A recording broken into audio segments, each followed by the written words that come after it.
Now, CBS4 investigates a world that preys upon the most vulnerable of animals. A nightmare that is more widespread in Florida than you'd imagine. Cases are turning up in the most upscale neighborhoods with dogs, cats, and other pets stolen and paying a horrendous price. Tonight, CBS4's chief investigator, Michelle Gillen, pulls back the veil on extreme animal cruelty, and we should warn you of the sensitive subject matter you're about to see.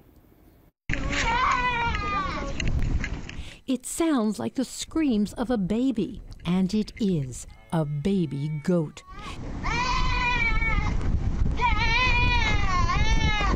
You're watching video of an undercover buy in Hialeah. Not drugs, not guns, but a living animal up for sale.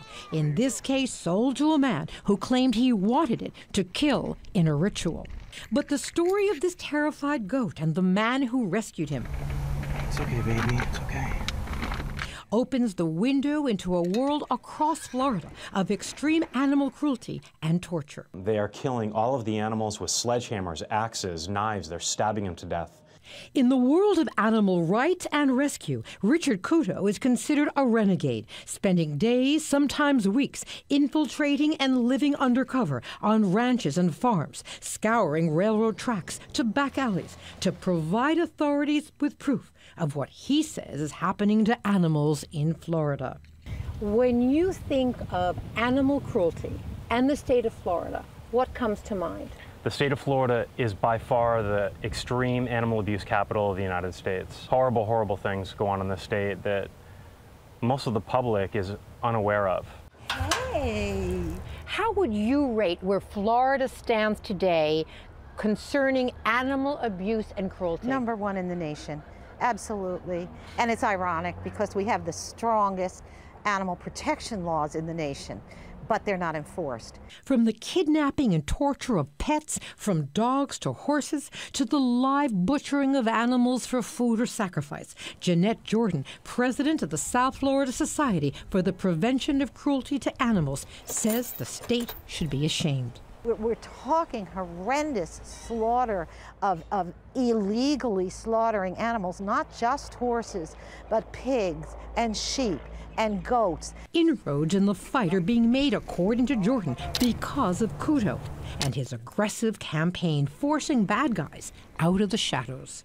Oh my God. At the foot of a chicken here. This is a common occurrence on a lot of railroad tracks in South Florida of animals being sacrificed or actually even being tied to the tracks themselves. Yes. And having the trains hit them. You can see, like, this one was actually put in a plastic bag. Yeah.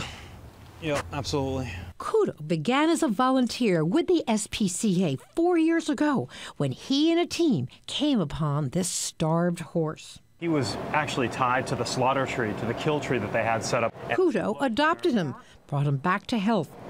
Oh my. You can see his identification. The horse turned out to be a former racing star named Freedom's Flight. The rescue inspiring Couto to create his own organization called Animal Rescue Mission, ARM. Some of these animals have been tied to crosses and left for weeks alive. In this case, a dog tied to a cross. And you got there too late? We did. And while you'd never imagine your beloved pet going through this, think again. Dogs are being sold on the black market for sacrifice. Dogs are also being stolen in South Florida. And we have a serious pet problem of missing pets, domestic pets, and selling them for sacrifice. Or in this case, for game. Meet Blackjack, the therapy dog of Air Force veteran Robert Moreland. Moreland was at this Home Depot in Miramar when his beloved dog was kidnapped from his car. The dog discovered north of Palm Beach with a slashed neck and a chain and raw meat around it. It's suspected the dog was stolen to be used in illegal dog fights. Somehow, Blackjack escaped. Other animals not so fortunate. And that's why for Couto, walking away is not an option. How could I live with myself, knowing that these issues are out there and knowing that really very few people are confronting them? It would be impossible to live with myself. Meanwhile, that little goat Kudo rescued is doing well, living on a farm in upstate Florida. That rescue was followed minutes later by a raid. Florida authorities have charged the men allegedly behind the operation with running an illegal slaughterhouse and animal cruelty. They are expected to stand trial in upcoming months, and in the months ahead, we'll look at how difficult it can be to make arrests in these cases and what advocates are doing to try and change that. And think about how often we see, an ad, a poster, saying, I can't find my pet, my beloved pet somehow ran away. Well, now we know there are nefarious groups out there. It's much to think about, and there's much action the advocates feel must be taken. But Blackjack somehow found his thank beloved goodness. Eye-opening master. report, Michelle. Yeah. Thank you so Sure. much. Thank you, Michelle. When we were